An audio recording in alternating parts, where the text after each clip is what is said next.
Hi friend, मैंने आपको कल लाभ हानि में पहला पार्ट में फार्मूला बताए थे, जो कि मैंने कल फार्मूला पे चर्चा करके मैंने बताए थे। आज आपको एक एक करके उदाहरण के साथ मैं कुछ सॉल्व करूँगा। तो आज मैंने एक उदाहरण ले रहा हूँ। राजू एक साइकिल 500 रुपये में ख़रीदा, कुछ दिनों बाद 750 रुपये में बेच दिया। 750 रुपया में बेच दिया। बताए कितना रुपया लाभ हुआ। ठीक है, तो क्वेश्चन यही है, आपको इसे हल करना होगा। हल करने के लिए आपको सर्वप्रथम में साइकिल को कितना में ख़रीदा, 500 रुपया में ख़रीदा, तो साइकिल का क्रय मूल्य हो जाएगा, साइकिल का क्रय मूल्य हो जाएगा आपका 500 रुपया। और साइकिल को बेचा कितना में, 750 रुपया में। तो साइकिल को 750 रुपया में बेचा, तो यानी साइकिल का विक्रय मूल्य 750 रुपया हो गया। तो हमें लाभ का फॉर्मूला लगाना, लाभ बराबर विक्रय मूल्य घटा क्रय मूल्य होता है। लाभ बराबर विक्रय मूल्य घटा क्रय मूल्य होता है। तो विक्रय मूल्य 750 में 500 रुपया घटाएंगे तो 250 रुपया लाभ हो जाता है। इसी में अगर आपको लाभ प्रतिशत पूछ ले कि लाभ प्रतिशत क्या होगा, तो लाभ प्रतिशत निकालने के लिए आपको पहले लाभ निकालना पड़ता है। तो लाभ निकालना पड़ता है, तो लाभ निकाल लिए हमने 250 रुपया। आगे इसी में कह देगा कितना रुपया लाभ हुआ और लाभ प्रतिशत ज्ञात करें।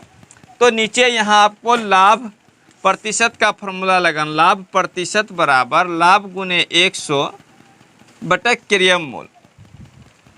तो लाभ आपका 250 रुपया हुआ गुने 100 बटा क्रय मूल्य। मैंने यहाँ देख रहे हैं कि क्वेश्चन में क्रय मूल्य आपका 500 रुपया है, तो मैंने 500, यहाँ दो शून्य को कट कर रहे हैं, दो शून्य को कट कर रहे हैं। कटने के बाद यहाँ 5 बच जाता है, यहाँ 1 बच जाता है, और इसको 5 को कटा रहे हैं। 5 को पहरा एक बार पढ़ेंगे तो 5, 1 मैंने यहाँ लिखा।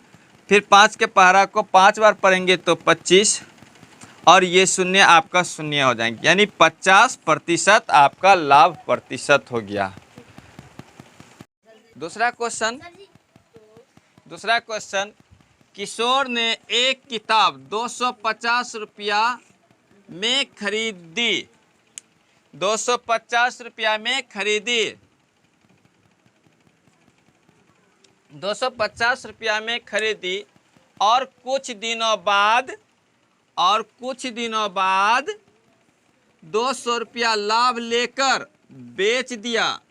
तो बताएं किताब का विक्रय मूल्य क्या होगा। यानी कि उसने किताब को 250 रुपये में खरीदे और उसके बाद कुछ दिनों बाद 200 रुपया यानी फायदा यानी लाभ लेकर के बेच दिया। तो यानी अब हमको पता करना होगा कि किताब को कितना में बेचा। जितना में बेचा जाता है उसे हम विक्रय मूल्य कहते हैं। तो हमें पहले ये कंफर्म करना पड़ेगा कि विक्रय मूल्य फार्मूला क्या होते हैं। तो आइए हम लोग देखते हैं विक्रय मूल्य का फार्मूला क्या होते हैं। तो किताब का क्रय मूल्य,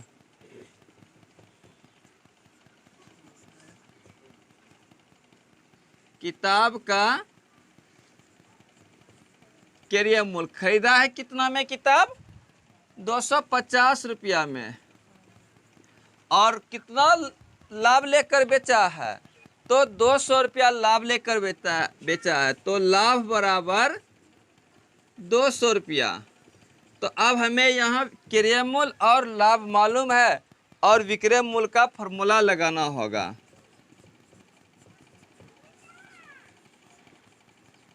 विक्रय मूल्य बराबर क्रय मूल्य प्लस लाभ।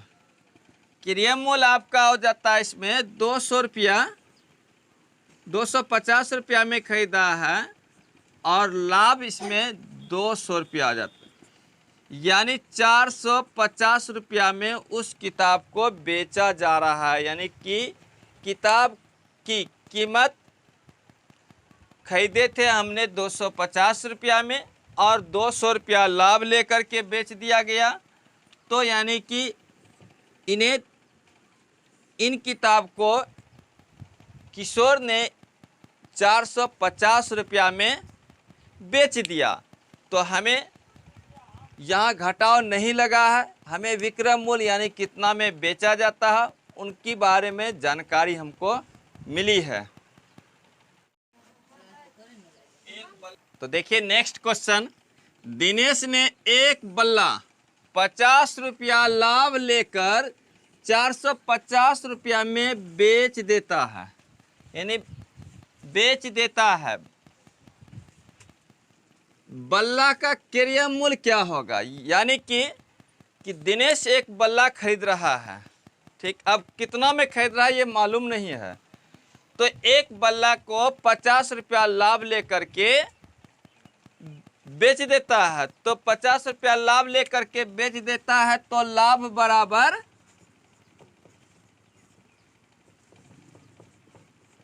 बराबर क्या हो गया, 50 रुपया, और 50 रुपया लाभ लेकर 450 रुपया में बेच देता। बेचने वाले को हम विक्रय मूल्य कहते हैं।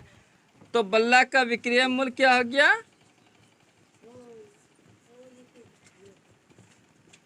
450 रुपया। तो हमें निकालना होगा यहाँ पे क्रय मूल्य। क्रय मूल्य बराबर विक्रय मूल्य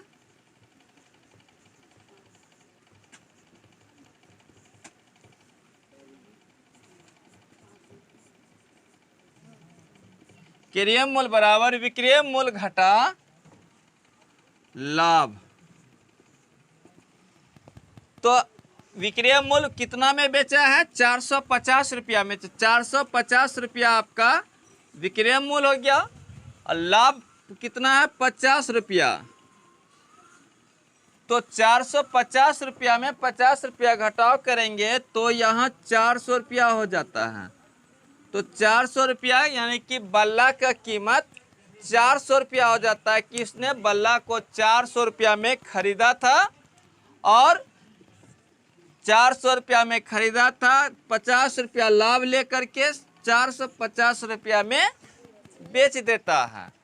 तो आपको अगर कहीं दिक्कत हो रही है तो अवश्य बताएं, कमेंट्स बॉक्स में कमेंट्स करें।